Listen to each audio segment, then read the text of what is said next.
Vamos ler a palavra de Deus em Lucas 15, de 11 a 24. Evangelho de Lucas, capítulo 15, versos de 11 a 24. Diz assim a santa palavra de Deus. Jesus continuou: um homem tinha 2 filhos. O mais novo disse ao seu pai: Pai, quero minha parte da herança. Assim ele repartiu sua propriedade entre eles. Não muito tempo depois, o filho mais novo reuniu tudo o que tinha e foi para uma região distante. E lá dissipou os seus bens, vivendo irresponsavelmente. Depois de ter gasto tudo, houve uma grande fome em toda aquela região, e ele começou a passar necessidade. Por isso foi empregar-se com um dos cidadãos daquela região, que o mandou para o seu campo a fim de cuidar de porcos. Ele desejava encher o seu estômago com as vagens de alfarrobeira que os porcos comiam, mas ninguém lhe dava nada. Caindo em si, ele disse: quantos empregados meu pai tem comida de sobra, eu aqui morrendo de fome. Eu me porei a caminho e voltarei para o meu pai, e lhe direi: Pai, pequei contra os céus e contra ti, já não sou digno de ser chamado teu filho, trata-me como um dos teus empregados. A seguir, levantou-se e foi para seu pai. Estando ainda longe, seu pai o viu e, cheio de compaixão, correu para o seu filho e o abraçou e beijou. O filho disse: Pai, pequei contra os céus, pequei contra ti, não sou digno mais de ser chamado teu filho. Mas o pai disse aos seus servos: depressa, tragam a melhor roupa, vistam nele, coloque um anel em seu dedo, calçado em seus pés, traga o novilho engordo e matemo-nos, vamos fazer uma festa e alegremo-nos, pois esse meu filho estava morto e voltou à vida, estava perdido e foi achado. E começaram a festejar o seu regresso. Amém, irmãos? Queridos, para muitos, essa parábola contada por Jesus é a melhor e a mais bonita de todas as parábolas. E também, por ser a mais bonita, também a mais conhecida. Ele vem aqui no livro, no Evangelho de Lucas, contando, irmão Eli, parábolas. Ele contou a primeira parábola e a segunda parábola, e agora conta essa terceira parábola, que é a parábola do filho pródigo. Ele não contou, irmão Ivanildo, uma parábola com um animal, a 100ª ovelha, que é bonita e é verdadeira, mas ele não contou. Ele não contou aqui também uma parábola de uma dracma, de uma moeda perdida, não. Ele colocou aqui um ser, uma pessoa que tinha sentimento, que chorava, que se alegrava, que ria, que amava, que era amado. Por isso, a beleza desta parábola. E ainda mais, uma pessoa que poderia responder ao amor de Deus. Amém, irmãos? Glória a Deus por isso. Mas, o que significa pródigo? O que significa pródigo? Qual é o significado desta palavra? Por favor, irmão. Quem gasta com excessiva profusão, quem desbarata e dissipa seus bens, esbanjador, gastador. Esse é o pródigo que saiu de casa levando o dinheiro do pai. Tolstói certa vez disse: se queres ser universal, começa a pintar a tua aldeia ou a tua casa. Mas aquele jovem não ouviu isso. não ouviu isso e resolveu sair de casa, abandonar a sua casa.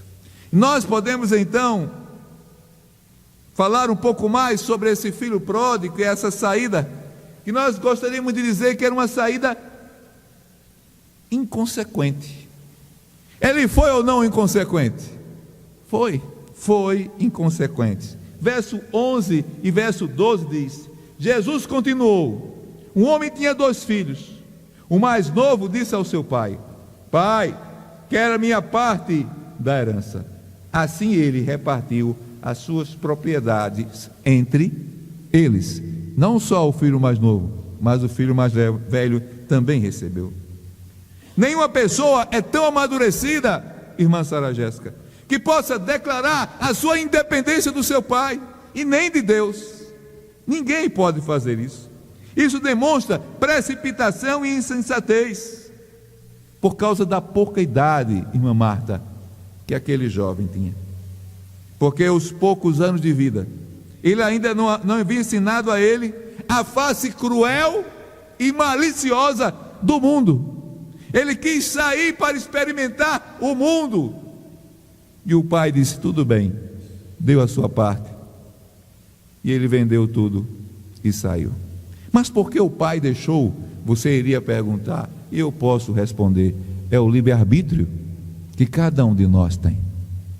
Eu tenho, você tem e nós temos a liberdade de tomar decisões próprias.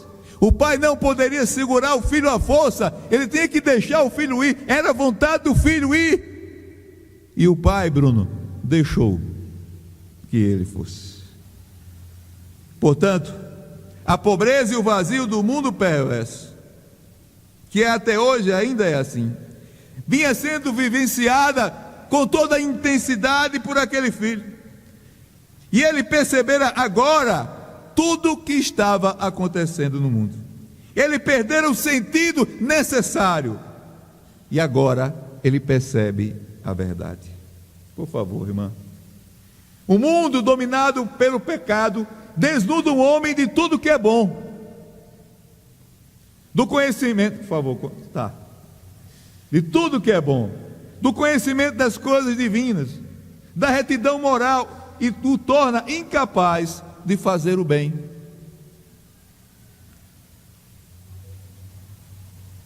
O mundo faz isso.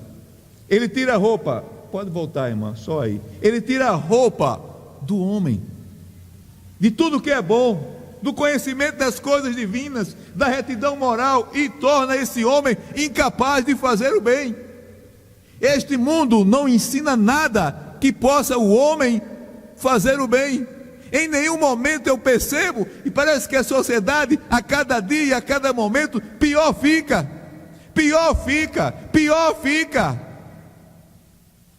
Às vezes a gente fica até boquiaberto com a situação do nosso país.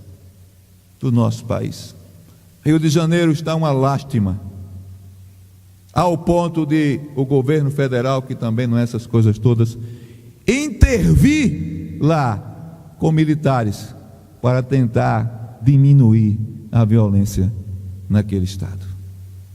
Meus amados, isso é terrível. Ele impede o homem de fazer o bem. Preste atenção nessa palavra. Ele impede, o mundo impede o homem de fazer o que é bem. Cria uma incapacidade no homem de fazer o que é bem e o que é bom. Diga isso para a pessoa que está ao seu lado, diga assim: olha, o mundo faz isso, ele tira a sua capacidade de fazer o que é bom. Infelizmente ele ajuntou tudo o que era seu, nada deixou que ele servisse de âncora para que no decorrer da história ele pudesse voltar. Isso, creio, trouxe desespero em seu pai, vendo seu filho sair, levando tudo que tinha para gastar no mundo. Visitado pelas consequências das suas próprias opções, ele descobre que a sua opção de sair de casa o enganara. Por favor. O grande pecado do filho não foi ter perdido sua parte na herança. Muitas vezes a gente joga isso, mas rapaz, ele gastou tudo que tinha, mas não foi isso. Foi ter excluído o amor do pai e negado seu direito legítimo. Ao fazê-lo, ele negou seu direito também de ser filho. Olha só, quando eu saio de casa, eu digo: eu não quero mais nada com você, pega a minha parte e vou para o mundo. Eu estou dizendo o quê? Eu não vou mais cuidar desse homem, ele vai ter que se virar. Esse foi o problema do filho pródigo. Não foi que ele gastou todo o dinheiro, também foi, mas o problema é que ele deu as costas para o seu pai. Por favor, irmã. Em Efésios 6, de 1 a 3, diz assim: filhos, obedeçam seus pais no Senhor, pois isso é justo. Honra teu pai e a tua mãe. E este é o primeiro mandamento com promessa. Que promessa temos? Para que tudo te corra bem e tenhas longa vida sobre a terra. Ele chutou isso aí, deu um bicão para longe. Ele não quis fazer isso. Ele não quis honrar o seu pai, a sua casa, a sua família, e correu para longe. Fica com o outro filho esta responsabilidade. Ele não queria fazê-lo. Irmãos, essa história também, Maria José nos mostra uma realidade tremenda. É a história que mostra, por favor, o amor do homem, que é o quê? Juntos, vamos lá? Estreito, todo mundo, vamos lá? Estreito, míope e egoísta. Esse é o amor do homem. O homem ama para ter em troca. O homem não ama para dar-se, ele ama para receber. É míope, não consegue ver. É estreito, é pequeno. Este é o amor nosso do homem. Mas, por outro lado, o amor de Deus é que ilimitado, não tem limites para o amor de Deus. O amor de Deus é reconciliador. Ele está presente aqui para tentar reconciliar você com Ele mesmo. Você que nunca nem pensou nele, você que vive uma vida dizendo: eu não vou nem na igreja, foi hoje porque alguém convidou, ou sei lá o que aconteceu. Ele quer reconciliar você com Ele. Amém, irmãos? Este é o amor de Deus, e é sem reservas. Ele não tem reservas com relação a você. Não importa o tipo de pecado que você vem cometendo, não importa o tipo de pecador que você seja, Ele não tem reservas. Ele vai te amar da mesma forma que ama outra pessoa. Amém? Isso é verdadeiro. A saída do filho foi inconsequente. Ele não pensou nas consequências que ele teria em sua vida. Em segundo lugar, irmãos, o resultado da sua saída. Pode segurar, irmã, por favor, volta um pouquinho. Que animais são esses perto dele? Porcos. Pode passar, irmã. Versículo 14. Depois de ter gasto tudo, houve uma grande fome em toda aquela região, e ele começou a passar necessidade. A primeira causa da fome foi inteiramente culpa de quem? Do filho pródigo. Ele saiu gastando dinheiro e sem reservar nada. O que acontece quando você gasta todo o seu salário e não reserva nada? O que acontece com o seu salário? Se acaba.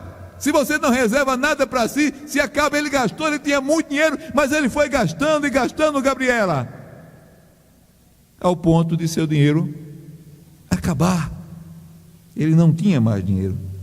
Mas houve também a segunda causa da fome, porque sobre aquele país, aquela região, se abateu uma fome grande, e as pessoas, talvez mesmo se quisessem, não puderam ajudar. mesmo não puderam ajudar. Assim aquele jovem começou a passar necessidade. Faltava até o básico para a vida: comer, roupa. Faltava para aquele jovem naquele momento, Jameson, comida e roupa. Versículo 15: pois por isso ele foi empregar-se com um dos cidadãos daquela região. Nós vamos entender agora que aquela região não era mais em Israel. Sabe por quê? O que foi que ele mandou ele fazer? Mandou para o seu campo a fim de cuidar de quê? Porcos. Cuidar de porcos. O jovem estava tão necessitado de emprego, que ele foi trabalhar com um cidadão daquela região. E esse cidadão disse o quê? Vai cuidar dos porcos. Para os judeus era o pior dos empregos, era a pior opção cuidar de porcos. Há um ditado rabínico que diz assim: maldito o homem que cria porcos. Maldito o homem que cria porcos. E lá em Levítico, irmãos, por favor, lá em Levítico 11, versículo 7 do Antigo Testamento diz: e o porco, embora tenha casco fendido e dividido em 2 unhas, não rumina. Considerem impuro. Considerem-no impuro. A própria Bíblia de então falava essa verdade. E aquele jovem rebelde sem causa saiu, foi para o mundão, gastou tudo que tinha e cai numa esparrela dessa: criar porcos. Amados, aquele jovem deve ter ficado numa angústia tão grande, tão desesperadora, para aceitar um emprego como esse, de criar porcos. Criar porcos. Sua fome física era companheira de sua fome espiritual, pela qual ele estava passando. A fome física daquele rapaz era igual à fome espiritual, existencial, que aquele jovem tinha, porque não tinha Deus em sua vida. Ele abandonou o pai, e aqui na parábola esse pai simboliza Deus. Seu patrão lhe pagava pouco, porque ele recebia ração de fome, porquanto a terra inteira sofria de fome. E naquela região, naquele país, como diz aqui o texto, nem comida, nem amor existia naquele país ou naquela região. Então nós podemos afirmar que aquela região não era Israel. Aquele homem estava distante, aquele jovem, e sofrendo então essa desgraça de ter que trabalhar com porcos. De ter que trabalhar com porcos. Quem disse isso foi o teólogo Bruce. Essa situação era tão desesperadora que ninguém ajudava aquele rapaz. Ele tinha baixa estima de vida, na própria vida dele. Os porcos eram mais valiosos, irmão Adinaldo, que ele, porque os porcos tinham que comer, e parece que ele queria comer a comida dos porcos. Olha só, comer comida de porcos. Por favor, irmã, olha só a situação. A adversidade leva o homem a encarar os fatos e sua realidade.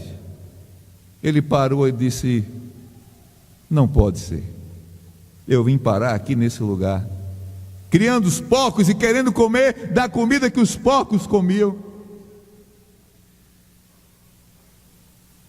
Os empregados do meu pai, do seu pai, tinham comida com fartura, e ele ali passava fome. Queridos, o homem sem Deus é como uma folha murcha que cai de uma árvore e não pode voltar. Um homem sem Deus é como uma folha murcha que cai de uma árvore e não pode voltar. Ele tinha deixado em sua casa seu maior bem, a única pessoa que realmente o amava, o seu pai. O seu pai. Este foi o resultado de uma saída inconsequente, que não foi medida e não foi pensada por aqueles jovens. Por favor, terceiro ponto, irmã. Terceiro ponto. A saída inconsequente é revertida pelo amor de quem? Do pai. O pai continuava amando aquele jovem. Por favor. A seguir, levantou-se e foi para o seu pai. Estando ainda longe, seu pai o viu e, cheio de compaixão, correu para o seu filho e o abraçou e o beijou. Olha só, esse pai como era? Ele esperava esse filho. Ele esperava esse filho. Interessante essa realidade. O texto ainda diz, por favor, um pouquinho para frente, irmã.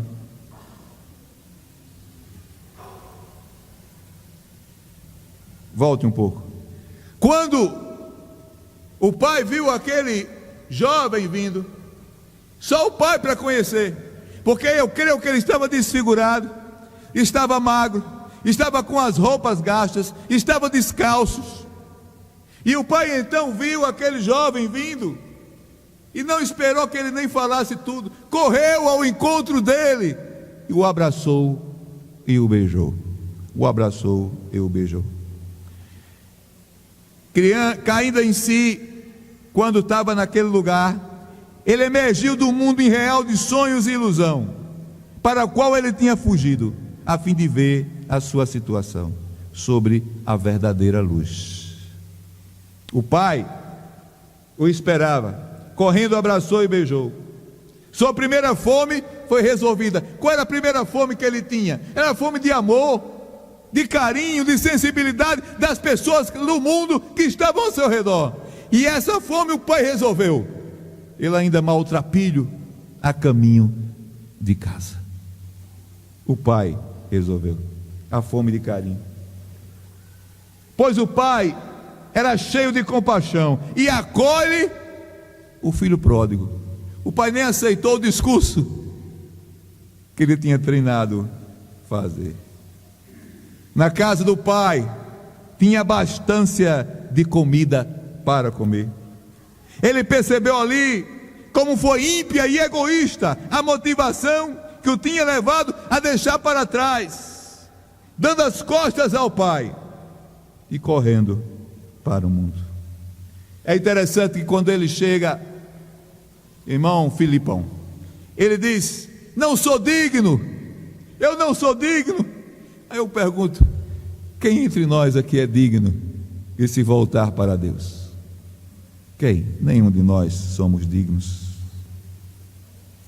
Por favor, irmã. A atuação de Deus foi profunda, e o jovem teve a abominação de si mesmo. Ele reconheceu, caiu em si, percebeu que estava distante do pai que o amava. Então, entendendo quão cego ele foi antes, vendo agora a sua própria justiça como trapos imundos, ele foi reduzido à miséria humana, o fruto dos maléficos resultados do pecado que havia degradado o seu corpo e a sua mente.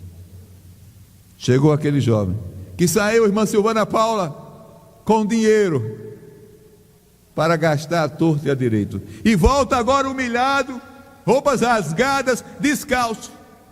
E o pai então abraça e diz: vem cá, meu filho, eu estava te esperando. Havia em meu coração esperança que você voltasse para casa. Antes, aquele jovem poderia pensar, antes era qualquer lugar menos o meu lar, qualquer lugar menos o meu lar. Mas agora, diante da situação, ele pensa: quem me dera um lar, Quem me dera um lar. Queridos, essa é a realidade que muitos de nós já passamos aqui e que outros ainda passam. E quem sabe você também não está passando.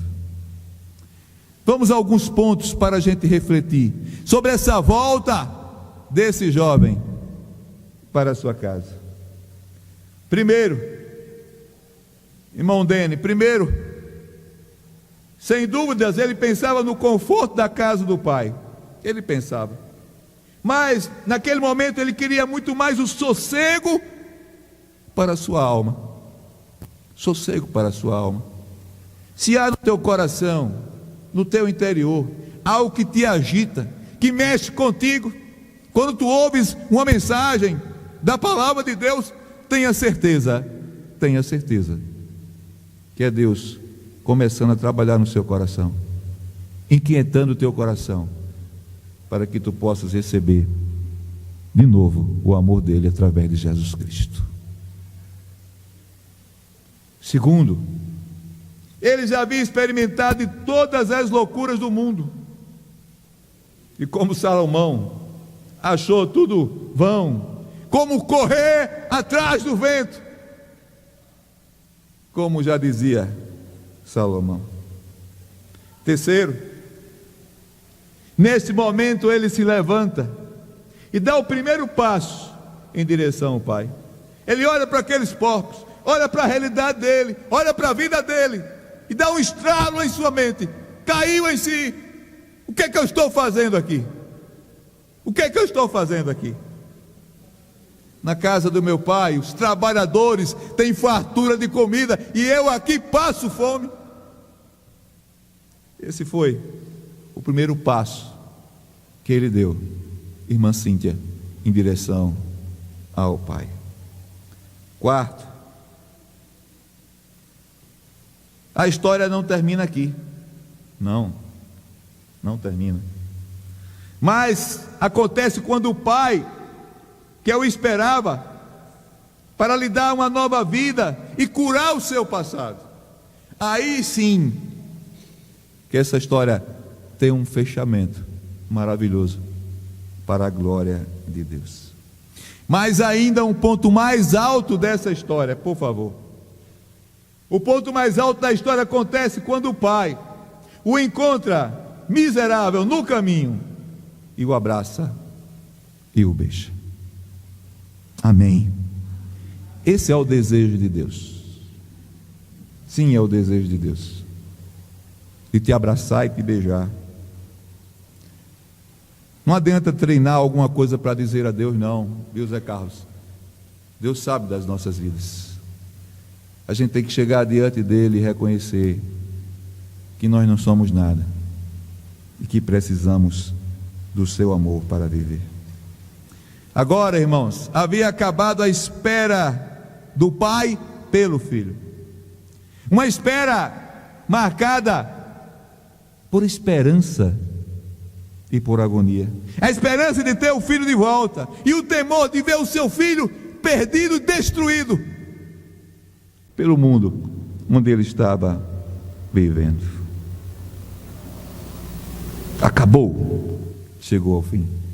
Verso 22 a 24, eu acho que nós não temos aí.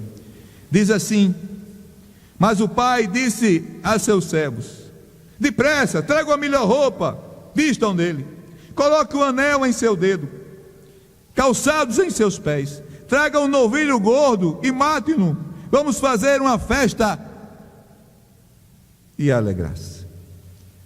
Esses três elementos, quatro elementos, têm o seu significado, Martinha, na história daquele rapaz. A primeira, irmão Elias, tragam a melhor roupa, possivelmente uma roupa de linho, irmã Ângela, para vestir aquele rapaz, o sinal de dignidade e de posição.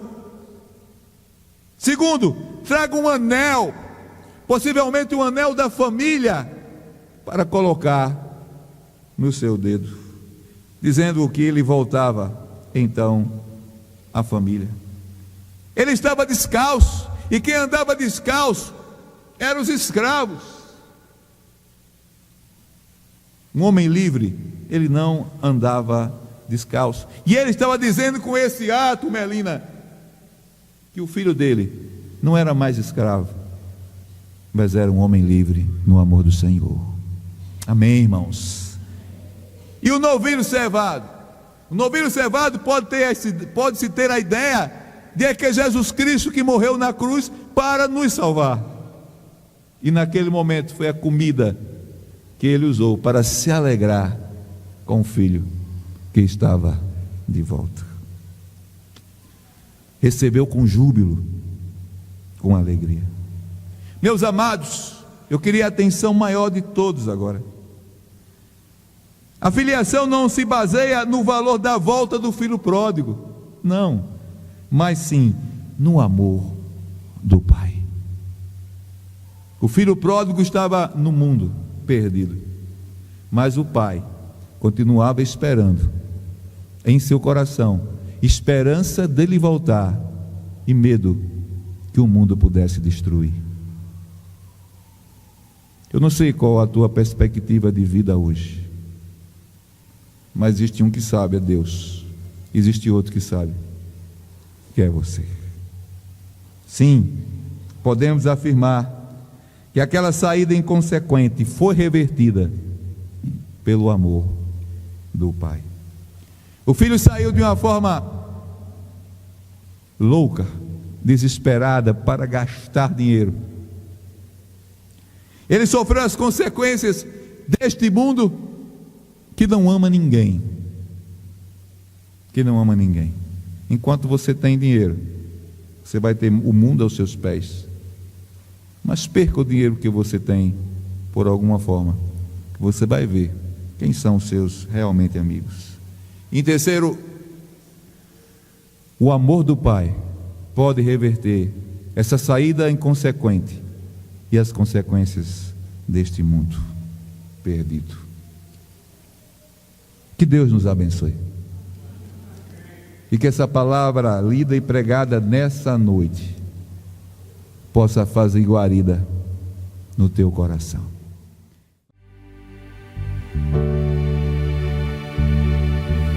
Nós te louvamos, Senhor, pela tua palavra, que ano após ano continua sendo verdadeira e que transforma vidas. Ó meu Senhor, nos ajuda e nos ilumina para que saibamos interpretar a tua palavra e que vidas sejam confrontadas com ela. Obrigado por esse casal que hoje veio aqui à frente. Que tu ponhas a tua mão sobre eles, que tu seles essa decisão, que a igreja o acompanhe e eles possam ser discípulos teus. Ó Deus e Pai, eu te peço tudo isso, sabendo que é o teu desejo fazer isso. E que o amor de Deus o Pai, a graça salvadora do Senhor Jesus, a comunhão do Santo Espírito de Deus esteja com essa igreja e com todo o povo de Deus, hoje e para todos sempre. Amém. Os amados podem assentar-se e com oração silenciosa estaremos nos despedindo. Lembrando, quarta-feira, culto de oração especial. Venha e traga uma pessoa, em nome de Jesus. Faça isso, não porque a igreja precisa, mas porque você precisa, em nome de Jesus.